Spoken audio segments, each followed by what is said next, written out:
Welcome to the Navik Gaming Podcast, where it is our mission to explore the business and future of video games. We bring together the industry's brightest builders, investors, and thinkers to keep a pulse on current events, dissect emerging trends in games, share lessons learned, and have a great time. This podcast is also part of Navik's growing ecosystem, which ranges from free and premium research to consulting and advisory services. For more information, visit www.navik.co. This episode is brought to you by Zebedee, which welcomes you to a new era of monetization and user retention. Zebedee provides a plug-and-play API and SDK for seamless integration of instant, borderless, and low-fee payments using the Bitcoin Lightning Network. With fees less than 1 cent, Zebedee powers over 4,000 developers across sectors, processing millions of transactions monthly.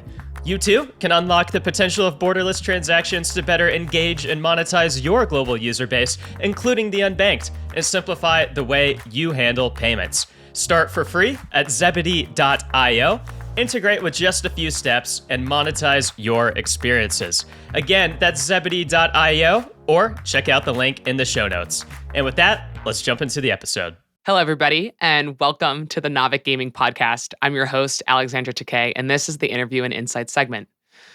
So the days of yore, we had actors, and now we have influencers. Influencers, as we all know, are individuals who build tailored grassroots community followings and can grow into internet fiefdoms. Some might argue the biggest influencers have more influence than the leaders in our nation, sports icons, or Hollywood. They have the ability to change opinions, behaviors, and purchasing decisions of their audience, given their perceived expertise or passion. Everybody probably remembers that BTS call to action to register for the Trump rally to make it seem like there were more registrations than there were. And so that's just an influencer example that I remember in my life. But in gaming, their role is absolutely paramount. Famous streamers like XQC, who recently signed a $100 million exclusive deal with Kick, Dr. Respect, Asmongold, Pokimane, Ninja Shroud, and a litany of others have major implications for the success of your video game, its adoption, and eyeballs. So today we're going to be talking about the role of influencers in gaming, and more specifically, how you might develop a influencer strategy. In order to do so, I'm welcoming Nadia Bubennikova, the head of agency at Famesters, an influencing marketing agency that covers PC and console gaming, mobile gaming, and a few other apps and services. They've run campaigns for games like Getsu Fumaden, an action RPG published by Konami, Mobile Legends Bang Bang, One State, and Dying Light, amongst others. Welcome to the pod, Nadia. Yeah, hi, and thanks for having me. Yeah. So before we kick off, I would love to know, first of all, where you're calling in from, and tell me a little bit about yourself, how you came to join Famesters, and why you're passionate about influencer marketing. Sure. Today I'm broadcasting from Poland. I am currently located in Warsaw. So as you can probably see, or you can't. Dark. It's 10 p.m. right now. Quick fact, I'm actually half Polish. It may not look that way, but my mother was born in Gdańsk on the Baltic coast. So, yeah. Well, I have some family in Poland. Dzień dobry. Oh, actually, no, that's good morning. Sorry. Dobry wieczór. Yes, perfect. Sorry. Yeah, sure. As you said, I'm the head of Famesters Influencer Marketing Agency, and we've been in the market of influencer marketing for about 7 years now. What we do is we provide the full cycle of influencer marketing campaigns for a wide list of digital brands, and it so happens that the majority of those brands tend to be the game publishers and developers who self-publish their games. It's a whole separate branch of our agency that specializes in gaming campaigns, and it really helps us to dwell on the expertise in this field. If I'm talking about my career path at Famesters, I started off almost 5 years ago as an influencer marketing manager and just kind of battled my way into the position I am in right now.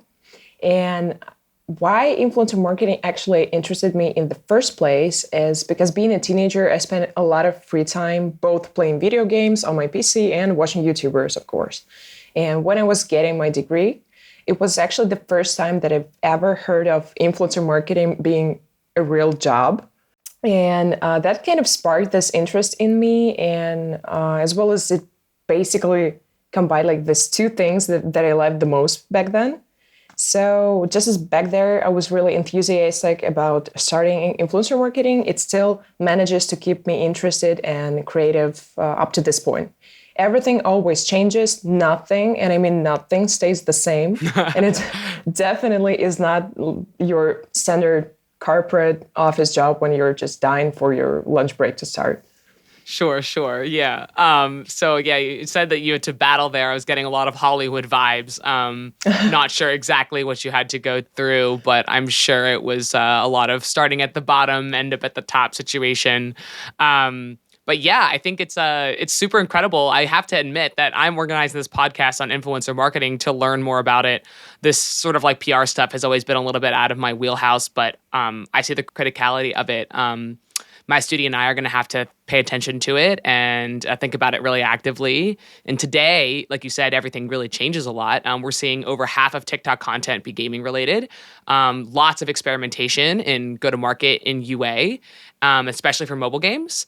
And so I've witnessed this cool of expressive shift from an emphasis on brand marketing to this kind of more in-kind grassroots influencer strategy. So I have a ton of like extremely basic questions to ask you, and I'm really, really excited to have you on to talk about the space. So before we dive a little bit deeper, my first really basic question is, you guys have worked on a bunch of games, a bunch of influencer campaigns for a bunch of different games. And a lot of game teams basically like ask themselves, okay, well, is my game streamable? And would it be good for audience viewing like on Twitch or YouTube? And so from your point of view, today, does every single game studio need to be thinking about this? Or are influencers not right for every kind of game?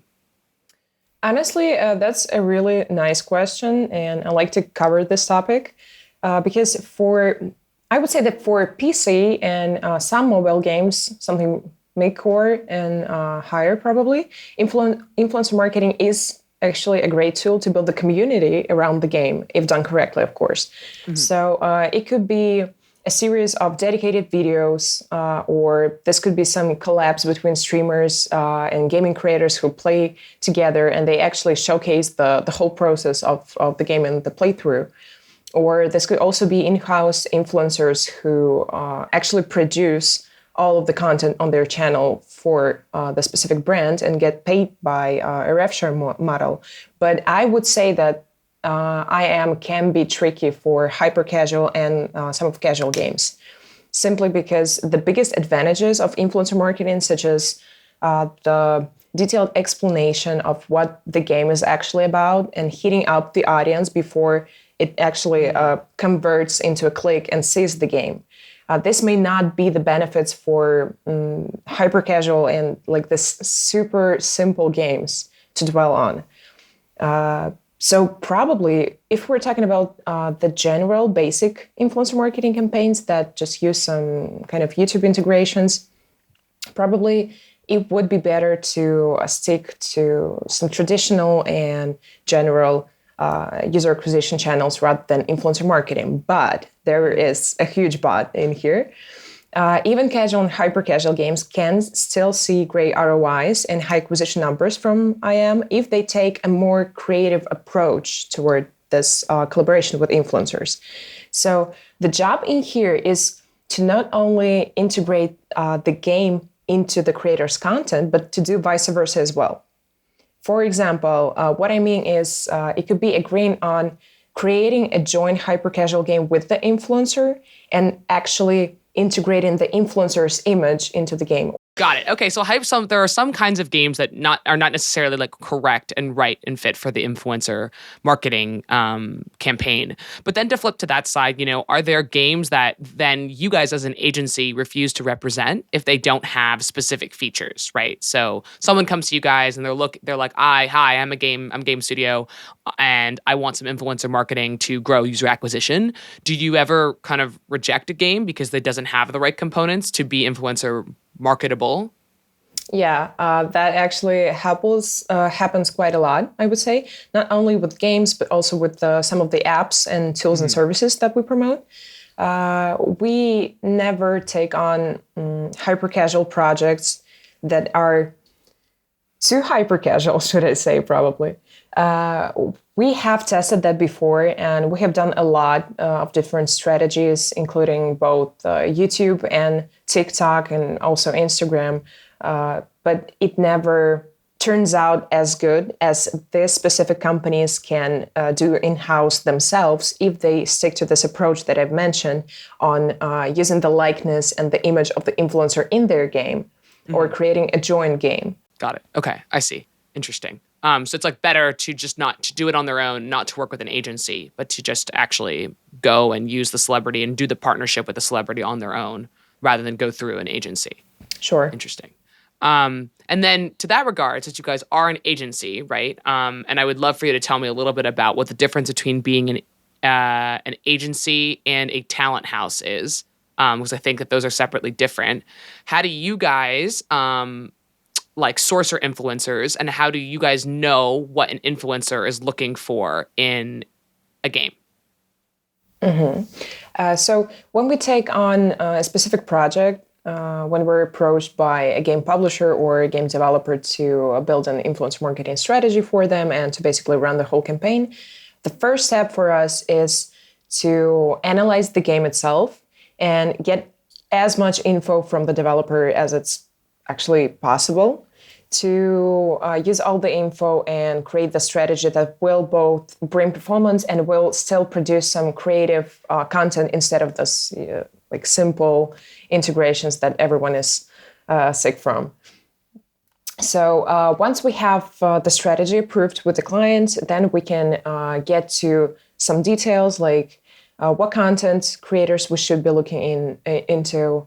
If we're talking about a PC game that has a strong competitor presence on YouTube, then our job is to not only analyze the genre of games that the influencers should be playing, but to also grasp the specific competitor titles that the influencer probably should be playing, and we just get on from that.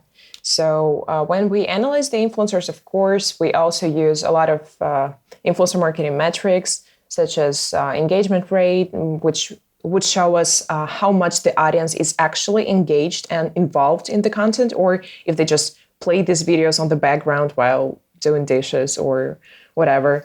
And for these influencers, of course, we should not be expecting this high performance rates.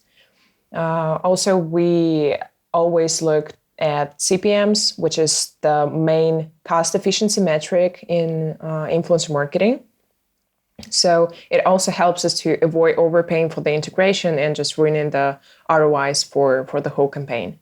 So when reaching out to the influencers, this can also be tricky since we have to not only make the influencers looking and matching the product best to fit the client's goals, but we have to also sell the idea of working with the specific game to the creator.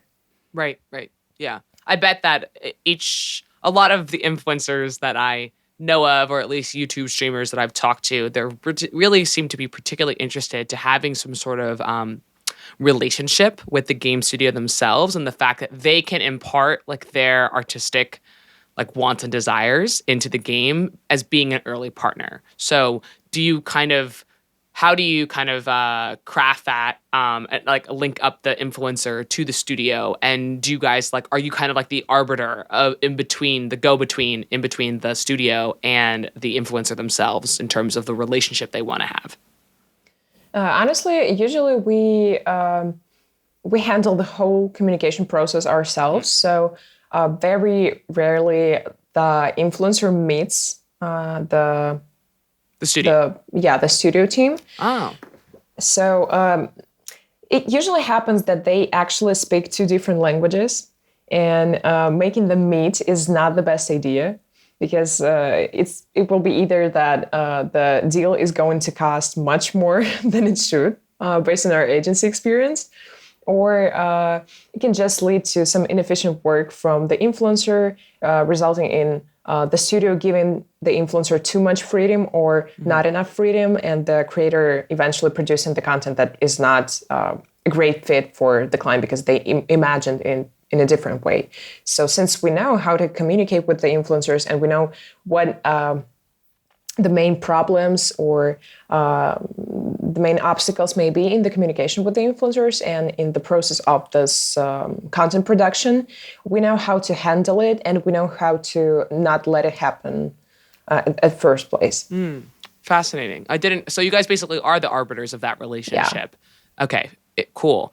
And then going back to one thing you said prior, you'd said that a couple of the metrics that you're tracking for the success of the influencers themselves are CPM rates and then also sort of like fixed attention.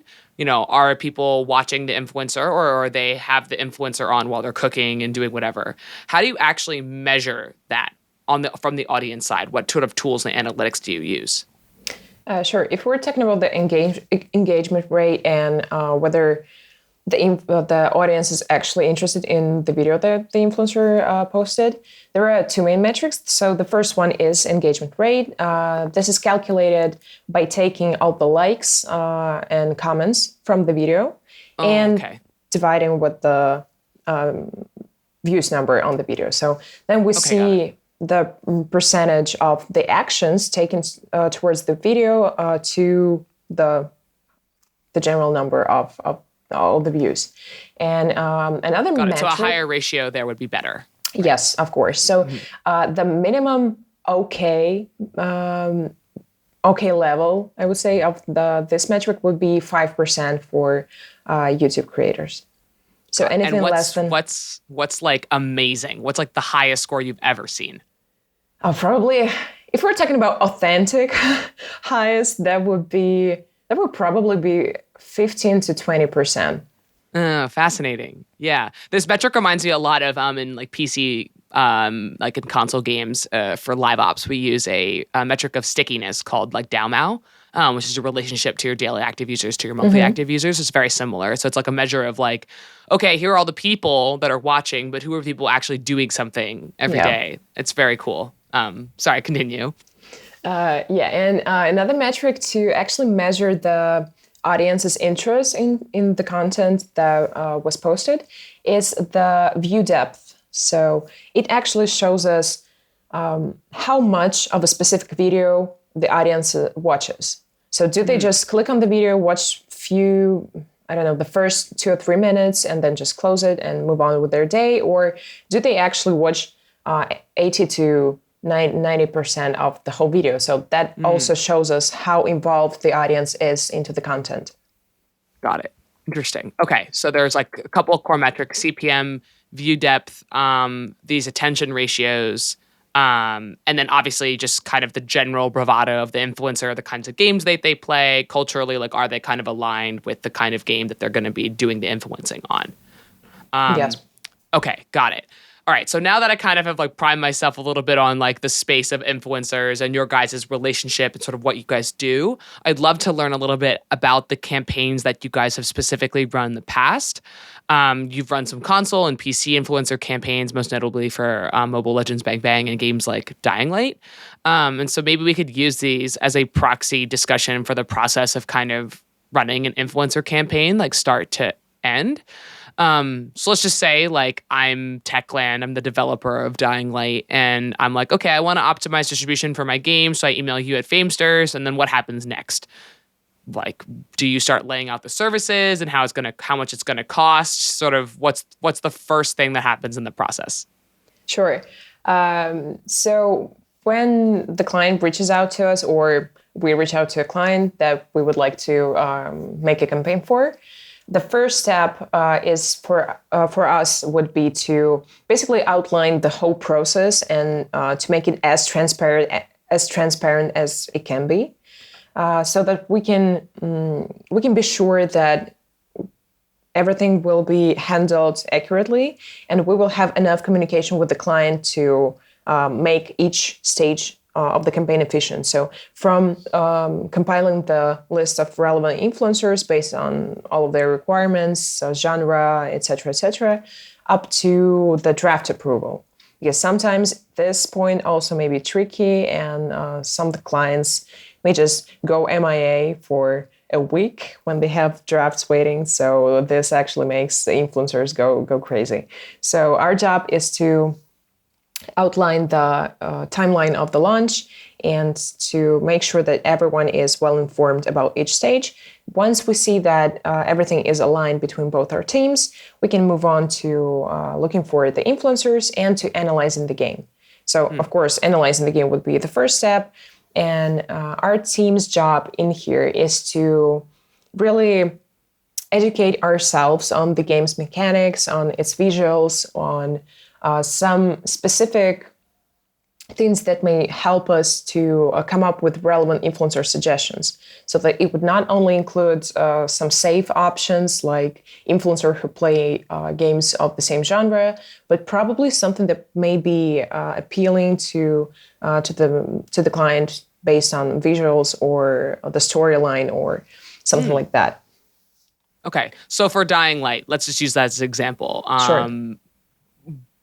What are the aesthetics? What are the visuals? Like, how did you kind of map that out in the strategy? With the Dying Light, it was kind of a different scenario, I would say, because we were actually promoting a very specific add-on. We were promoting Dying Light and Rust weapon pack that was recently, Tell me about that. Yes, that was recently added back then. So basically, this weapon pack just included some typical Rust weapons in the Dying Light game. Our job was to highlight this add-on and drive new players to Dying Light. So the Techland's requirement was that all the launches would be run on YouTube, so no Twitch. And they were also interested in a series of dedicated videos and some social media announcement posts that would help to bring the audience to the videos and provide a lot of video views. So during the preparation of the campaign, we have divided the influencers into 3 groups based on the creatives that we had in mind. So the first group was just the creators who played Rust on their channels and who had really high engagement rates. Just as I said, proven that their audience is super invested in their content and is likely to follow the link in the description and go to the Steam page and buy the pack. So this was, I would say, the safest option, just like the usual one. Group number 2 actually included 6 guys from the same Rust squad. And we decided that it would be more beneficial for Techland if we actually ask the creators to play Dying Light with their friends instead of just filming a usual video playthrough. So this idea was actually very welcomed by Techland, and we provided the creators and their friends with some additional game keys to actually film the joint video. So our job in here was to make sure that the video was fun, it was engaging, and it wasn't just a boring playthrough with some comments or some jokes that the audience is actually used to. So when we're introducing a new game, even though it's a similar game and the genre is the same, but our job on making the launches on mono gaming, on single gaming channels, is to make the video stand out in a nice way and make it as engaging and as fun for the audience as possible. So this idea with having the creators invite their non-influencer friends to actually play with them, that showed a great result, and the videos really did get a lot of views. So that was a nice decision. And the last group that we've had in that launch, group number 3, it was a collaboration between 2 Rust gaming YouTubers who played together in a co-op. And each of them filmed his own YouTube video of it and posted on the channel. So since their audience was matching a lot, this way their followers got 2 unique pieces of content, each hitting up the other. So we had this like double conversion motivation. Really, really interesting. And I bet the second example, so there's the first was people who just played Rust. The second example was basically a person that played Rust, but then you invited their rando non-influencer friends. And then the third one was just 2 kind of like professionally made videos that just they self-referred to one another, friends that were in more of a co-op campaign. Is it true that like all 3 of those, like happened at the same time, or were they triaged over time? So did they all run? I think the word you used before was flights. did you run these flights of influencers campaigns over the same calendar time, or were they kind of split up over time as this thing went on? In this specific case, everything was released almost simultaneously. So we had this really narrow window for publications, probably around like 2 days, I think. So we didn't have the chance to actually measure the organic traffic influx from these integrations. But from the different hypotheses that we tested, there's 3 groups. But if we're talking about a campaign that can be elongated into the whole month or into several weeks, then of course this is what we offer to do if we're trying different theories in terms of one launch. Got it. And then 2 potentially follow-up questions on that. The first one is just, when you said that you had the friends come and play, right? In a way that seems very authentic because you have a friend who has you have a streamer who plays Rust, inviting their random friends, and it kind of seems silly and kind of funny. How do you guys like test whether or not like that looks authentic or kind of like not falsified? I think a big pushback is that if you just go out and pay like $1 million for a ninja or $1 million for whatever streamer, it doesn't rub the audience the right way because it doesn't seem like something that would happen in real life. How do you guys like measure the like authenticity meter of a campaign specifically to a game? Well, in here, probably the most important thing that we usually do would be the brief, the creative brief for the influencers. Since, of course, there are several types of ads in influencer marketing. I'm sure we've all seen a lot of Raid Shadow Legends ads that are not looking that authentic and that native. Let's say that.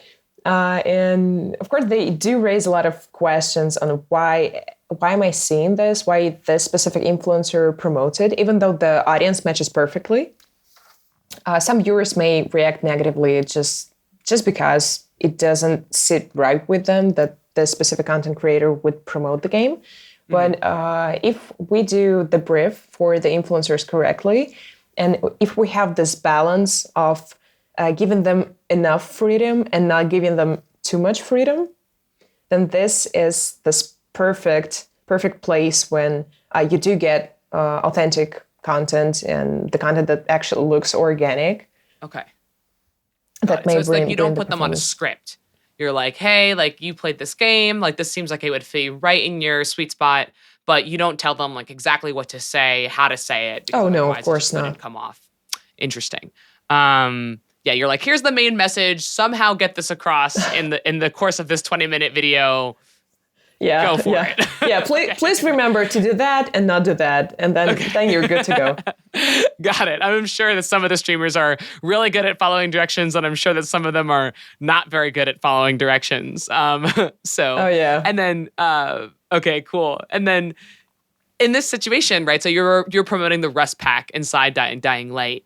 How does Techland know whether or not you guys were successful in running the campaign? What sort of metrics do you guys track on your end to see whether or not your campaign was successful for the game? For this specific campaign, the KPI that was given to us by the Techland team was the number of views for all like all the pack of the influencers and how fast we collected them. First of all, we should note here that these were all dedicated videos. And if we launch a dedicated video for a new game on a channel that usually films content for a whole other game, there is always a high risk for this video not getting the average amount of views because the influencer's audience is actually used to watching him play Rust and not Dying Light, and they like his commentary on Rust, for example. So our job was to try and make everything as native, as organic, as fun as possible to actually get those views and make sure that Techland doesn't pay for 1 views and just gets the whole other number. Got it. Okay, interesting. So that actually goes counter to what I would have supposed. I would have supposed the KPI you guys would have been measured against was actually potentially like conversion to the actual Rust pack itself, not it usually views. is. Yeah, It usually is conversion. usually Okay. is, yeah. But in this specific case, we didn't we didn't get that much access into the whole stats. So we just got the feedback from Techland that that was okay. This was the average CPI that we've got. We've had this many installs and purchases. So we didn't get to analyze it in the depth that we would like to. Okay. Because this was actually a very interesting campaign, and we would love to get into the metrics and see how those conversions worked in detail and try to analyze each of the influencers. But we just got the feedback on those who performed better, on the influencers that were kind of like average and who didn't meet the goal that the Techland had. But we didn't get to analyze all of the stats, unfortunately. So, Got it. And I remember you saying when you were describing the campaign that Techland came to you and they said YouTube, no Twitch. Can you talk specifically in the case of Dying Light? Why was that? Why only YouTube, no Twitch? And then maybe also as a segue, talk about maybe the differences between selecting which platform might be right for a game. You know, what's the difference in the strategy between TikTok, Facebook, YouTube, etc. Sure. Well, it is worth mentioning actually that Techland came to us by emailing one of our exclusive talents that we represent exclusively. So that is how we got their contact and how we actually managed to make this one deal with one specific influencer into a whole campaign. So they were initially looking for YouTube only. And I would say that the reason why some of the game developers and game publishers choose YouTube instead of Twitch is because on YouTube, even when the influencer produces a whole YouTube dedicated video that could be, I don't know, like 40 minutes long, you still get the chance to approve the draft. You still get the chance to actually see the content that will be published, and you get to control it. So if there is something in the update that is not working that good still, you can edit it out and you can just tell what we should show and what we should probably omit. Oh, that's really interesting. I guess that's totally right because you wouldn't do YouTube Live. You'd be doing video content on either short form or long form, whatever it is. But it's controllable space as opposed to Twitch, which is just on the live stream. So that for the influencers that don't like to follow directions, you can't stop that. That's really, really interesting. And so this was for Dying Light was specifically selected because it was a controllable, like short form edited format. And is that the way that most games should think about it? Right? Like, if let's just say like brand new game. I'm trying to figure out whether or not I should do an influencer campaign on TikTok or Facebook or YouTube or Twitch. What would I be thinking about? Well, of course, if we're talking about a new game, our general recommendation would be to first get enough users to test it and to make sure that, not like test it, but to actually see if your servers perform well under a lot of Sure. traffic volume. So you would get to see if you would get to see which level of traffic, of simultaneous traffic is okay, and when the game is not crashing, when there are no like bugs that you did not expect to come up. So probably the first stage would be to try out YouTube because yes, just like we said, you can control it. And for the first iteration and for like the first market entry for the new game, it is super important to acknowledge all of that and to keep it in mind and to make sure that the game will be presented the way it should be. Of course, we're not talking about editing everything out and presenting the game with a lot of bugs and technical problems as the super perfect one. But this will actually help you to avoid some crashes that are not a tendency in the product, but just something that happened unexpectedly. Yeah. So YouTube, of course, would be number one, and Twitch should follow YouTube integrations and YouTube dedicated videos when you know that the game can actually handle all of the traffic and everything will be working okay, especially when the streamer will be broadcasting it all, because it can also cause some additional pressure. Yeah. You could have a big backfiring epidemic if your game starts skipping while it's live, right? And then you can't change anything about it. I guess more of my question is also like in terms of maybe genre performance, right? So, at least from an observer, like I noticed that a lot of like competitive games are more streamed on Twitch. And obviously that's because of the live aspect of it. Sure. And then like you were talking about Rust and Dying Light, which is something maybe more co-op, single player, narrative, etc. PvE format is doing better on YouTube because there's none of that, like, you're not watching live to watch people play live. You're watching people recorded playing a game that's not against others. Do you think that has a lot to do with Twitch versus YouTube? Yeah, 100%. You're actually very insightful on that. Yeah. Yeah, okay. So this actually happens a lot.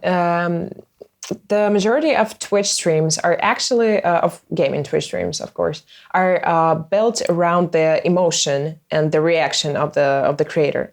Mm-hmm. So you said correctly that very little viewers actually view the stream to see the game itself. They want to see the emotion. They want to see the dynamics of someone playing the game and reacting to other players and what actually is happening on the screen. So, yeah. Interesting. And then what about, like, I guess we talked a lot about genre, maybe PvP versus PvE. What about platform, right? So for Mobile Legends Bang Bang, for example, for a mobile campaign, is there any difference in terms of Twitch versus YouTube versus TikTok or something like that? And maybe can you tell me a little bit about the Mobile Legends Bang Bang campaign that you guys did? Sure. For mobile games, YouTube is actually the preferred platform. Mm-hmm. And if the streams are the desired format, then of course we can switch to YouTube streams. That is okay. And usually this decision is backed by YouTube being more mobile-oriented platform, I would say. So Twitch sometimes can be heavy for mobile games to be promoted on. So they try to stick to YouTube, and it gives nice performance. So there is actually no problem with that. If we're talking about Mobile Legends Bang Bang, we incorporated both platforms in there. So we had the YouTube part and the Twitch one.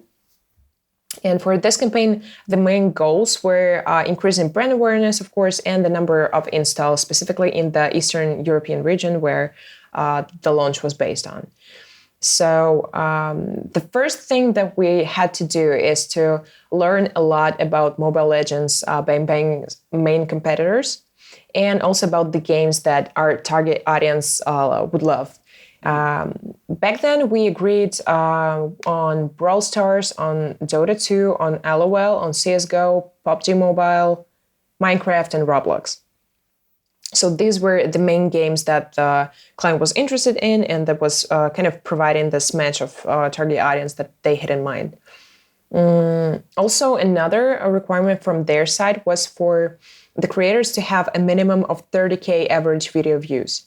So we were not aiming for smaller creators because actually the big part of this campaign was still brand awareness together with performance. And smaller channels are not something that you should be targeting if we're talking about brand awareness and like bringing a lot of traffic simultaneously. So, yeah, I'm gonna totally ask about the bigger versus smaller guys.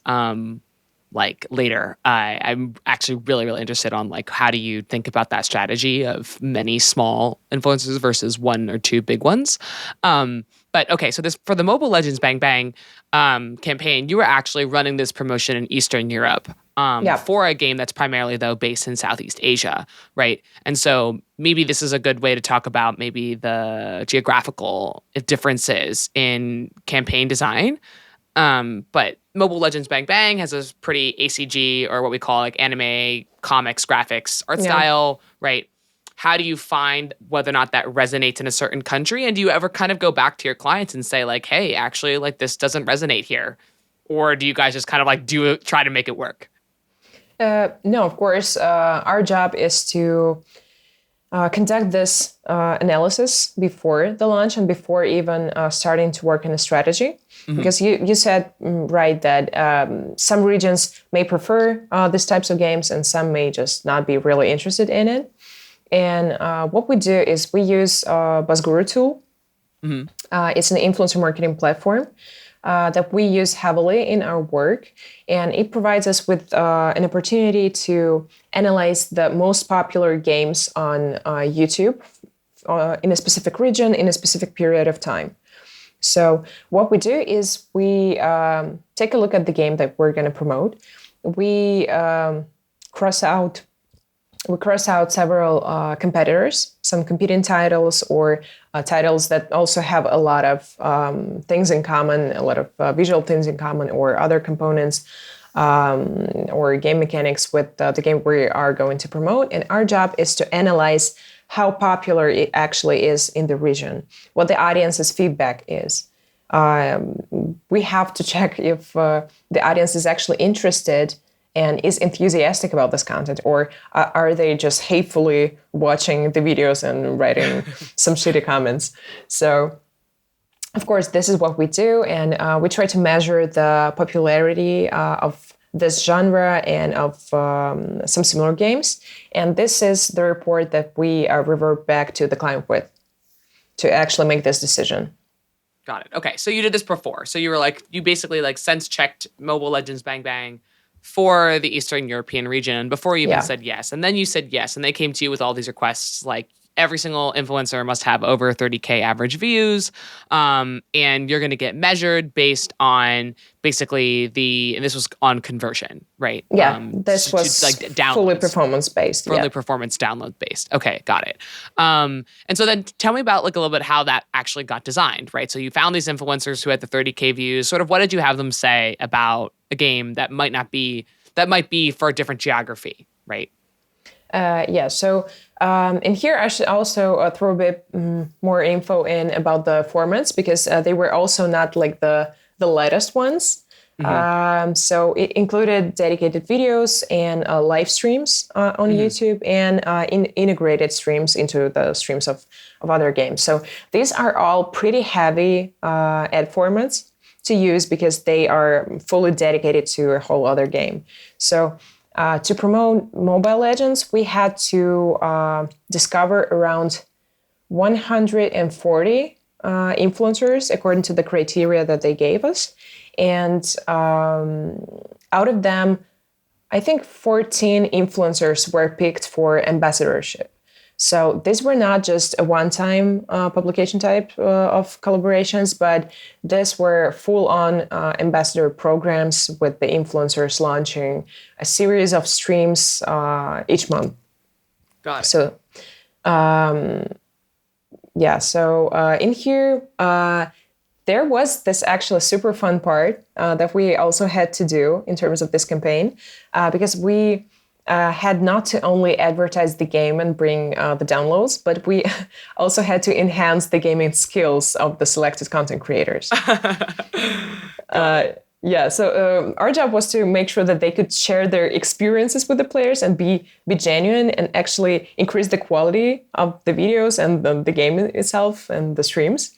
So to achieve this, we took it upon ourselves to understand the game and prepare the briefs, not only for the ad themselves, but on actually how to play and basically. Okay, so they were all bad, basically. Yeah. Well, we could say that, yeah.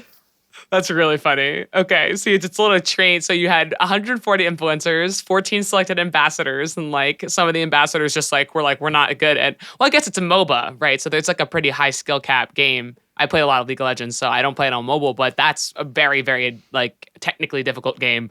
So basically, like, yeah, I guess that's a part of also selecting your influencers. Like, can they actually play and be good at the game that you want them to play? Interesting.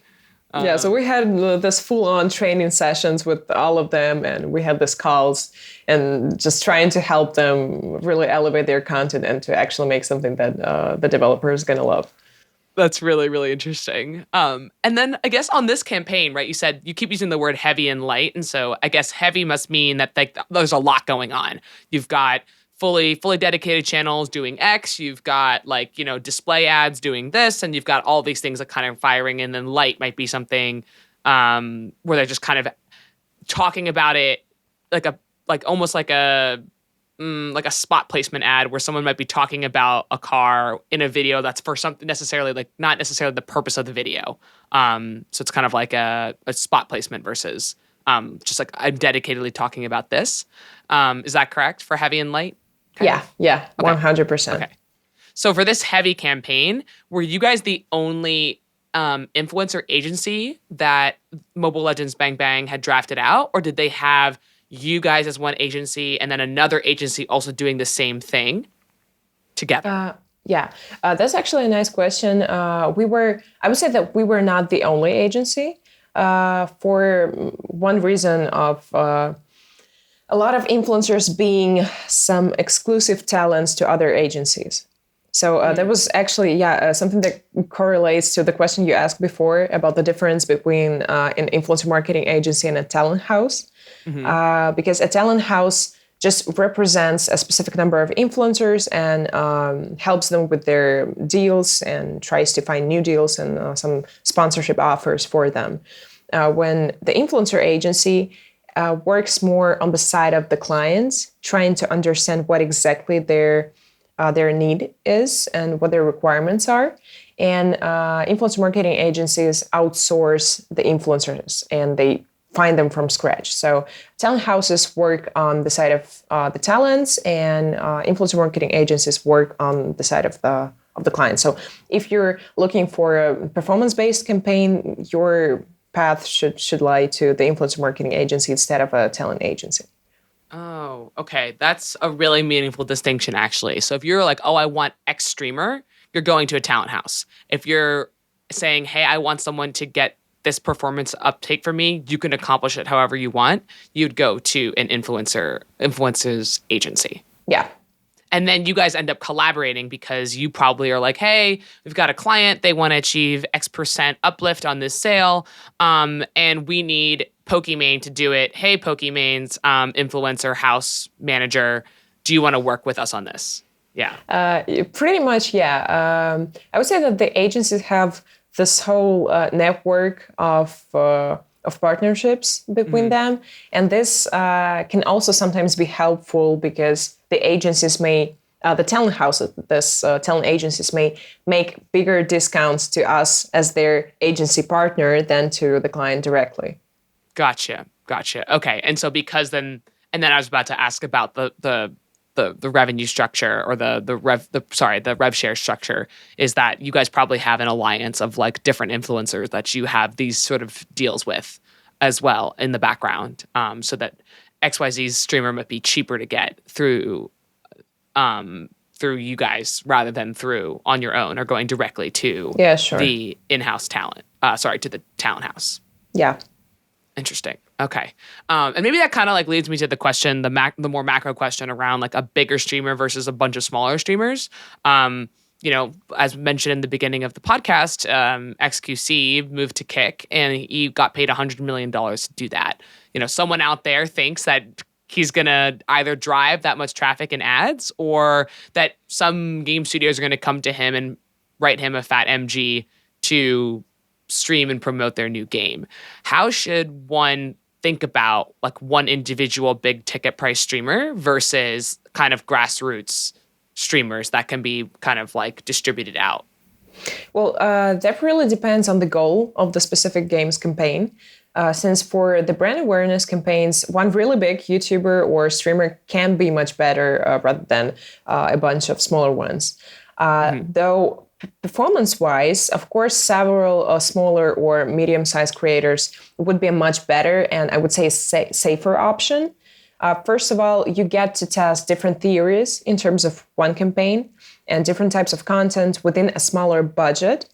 And second of all, you just hedge yourself from this, putting all eggs in one basket type of situation when if you invest all the budget into one big creator, and if something happens and they just don't get enough views or they simply do not convert the audience probably because, I don't know, you made a mistake and you didn't analyze the audience and the engagement rates as well, as thoroughly as you should have. Then you just face the risk of putting all the budget to waste.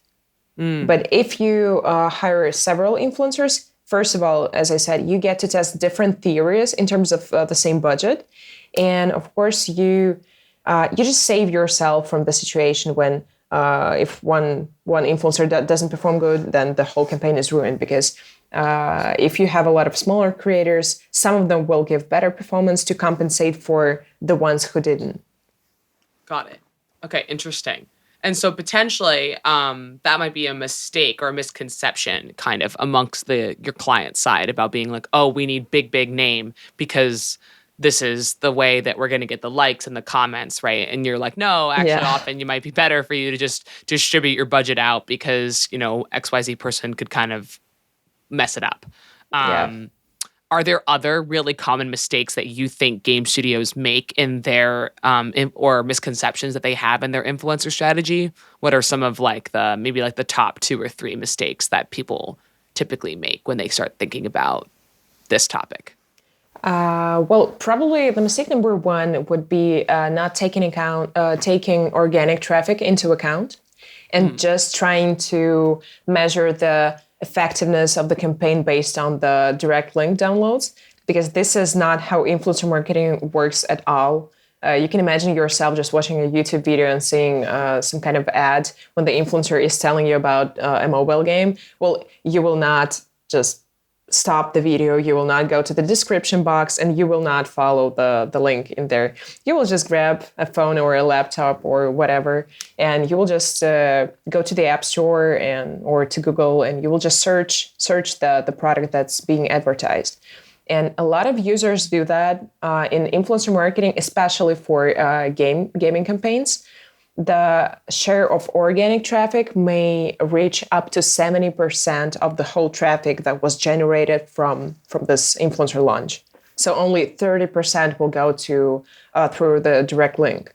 And when the studios don't acknowledge the organic traffic influx, well, it's obvious that they're just not going to see the results that they've expected and that they've hoped for and that they actually have, because they're only taking 30% of the whole traffic into consideration.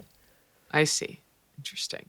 And then I guess one would measure this by basically observing run rate organic. And then when the campaign starts, you might be like, okay, XYZ% uplift happened, and we're going to attribute this back to the campaign. Because if it's organic, then you have no kind of tracking identifiers to figure out whether or not this person was directly watching your ad or the streamer and then went to their phone and did this action. Yeah, sure. It can be tricky sometimes. So if we're talking about the first campaign ever for the specific game, the number 1 thing to do in here is to test the whole campaign and try to measure organic, to try to count this ratio of organic to direct traffic on a region that does not have a lot of marketing activities or acquisition activities going at the same time, and that therefore has this organic stability, I would say. So that you just don't have this ups and downs in the organic graphics.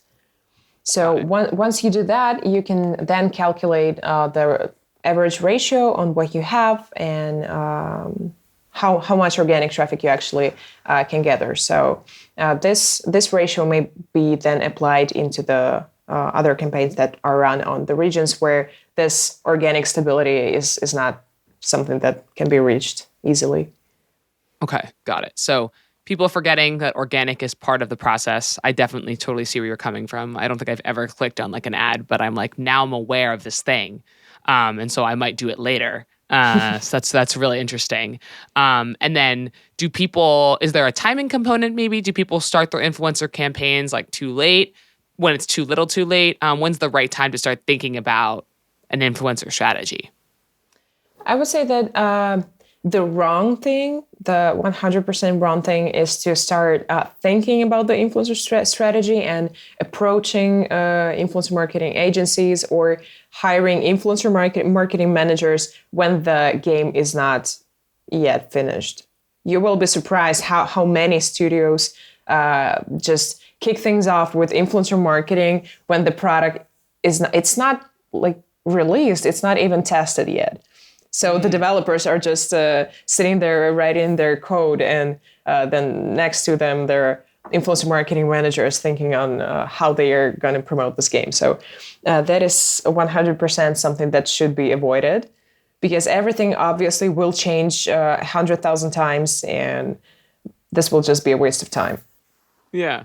No, I mean, that's great advice, because I think a lot of people out there, when they're building their studios, they're like, oh, we got to have an influencer strategy. When do we start that? And so, because in one regards, the influencers themselves kind of want to be a part of the journey, but how much of a part of the journey? What a part of the journey? What does that mean? And it just seems like from your perspective and your experience that it just doesn't make as much sense to start that early.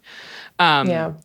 And then I guess maybe as like a final concluding question, we just talked a lot about a lot of the mistakes, right? Like, oh, you forgot organic. Oh, you're starting an influencer campaign way too early. You guys don't even have like your alpha set. What game today, in your opinion, currently has the best influencer marketing strategy, and what can we learn from them? Or a game that had done a really fascinating influencer campaign, and what can we learn from it? I think that my all-time favorites would probably there would be two. I can't just pick one, so okay, you will have to bear with me. So actually, their influencer marketing strategies are very similar, and probably that's why I really love them. So these two examples would be PUBG Mobile and Free Fire. What they do is they actually incorporate a lot of creative approach to the influencer marketing. They don't just run some usual YouTube integrations or Instagram integrations whatsoever. They have this multi-layer strategy, because first of all, what they do is they try to integrate the influencers' content into the game, and they try to create a lot of updates and in-game events that are connected to the pop culture. So, for example, I remember PUBG Mobile doing an in-game event with the Evangelion anime. So Evangelion. Yeah, Evangelion. Legendary. So, yeah. So for this campaign, they also hired several anime influencers, and not just the shooter gaming creators that they usually do. And there is actually a whole lot of these examples of the in-game events that they do, both PUBG Mobile and Free Fire. And the cool thing in here, in their strategy, is that they really do align the in-game events with the type of influencers that they're approaching for these campaigns. So that's really cool, and that also shows great performance from our experience. And also, what is really cool about both of their strategies is something that I've also mentioned before, is contracting in-house gaming creators. So they're just creating the creators. What they may be doing is they may be approaching some smaller gaming creators who have just started creating their content, and they don't have this many followers on their channels, and they may offer them to either requalify their existing channels or to create a separate YouTube channel that will be fully dedicated to playing the specific game. So the influencer is actually getting to be interested and be involved in producing this content, because they get paid for each user that installs the game with their direct link New or channel. Yeah. Wow, that's really interesting. So the first thing for Neon Genesis, NGE, it's one very like culturally tied into the fact that PUBG Mobile and both Free Fire are popular in Asia. So they're doing things, like you said, that are culturally relevant. So that was like the first point. And then the second point is that actually people will, instead of paying a big ticket price for a big streamer, they'll actually find smaller streamers and invite them into their community. And then you kind of grow together, where the game is like cultivating the streamer, and the streamer makes a separate channel. And then it's like, I don't know, like, let's just say it's me. It's Alex's streaming channel, and then it's Alex's streaming channel for Free Fire. And then you are literally measured off of how many people subscribe to your Free Fire channel. Wow, that's really cool. And both Free Fire and PUBG do something similar. Yeah. Well, the majority of their activations are based on this in-game events. And I would say that the in-game events are pretty similar. I don't actually remember which one also did the collaboration with Jujutsu Kaisen and several other animes, but I think the both games did. And that is actually something that is very interesting, both culturally and from this like marketing perspective. Mm-hmm. Awesome. Okay. Well, thank you so much. We're unfortunately like up at time. This was such a pleasure. And thank you for joining us and sharing your expertise in a field that is so critically important to the distribution side of games, and something that I personally just don't know as much about. If anyone in the audience is interested in getting in touch with working with or work with Famesters, either from the studio side or for yourself, how can they reach out and get in touch? Well, if anyone can manage to type my name and surname, which I doubt, in LinkedIn, that would be one option. But I think the easier one would be to email me at nadiafamesters.com. Got it. And don't worry, we'll link to her LinkedIn in the show notes. And so if you don't have to even type it, you can just click. There's influencer marketing. And so on that note, we'll be concluding. Thank you, Nadia, for coming. Thank you to our listeners, and I'll be back in 2 weeks. Feel free to hit me up at alexandra@navik.co if you have any questions or comments or concerns. We'd love to hear your feedback. And with that, we're out.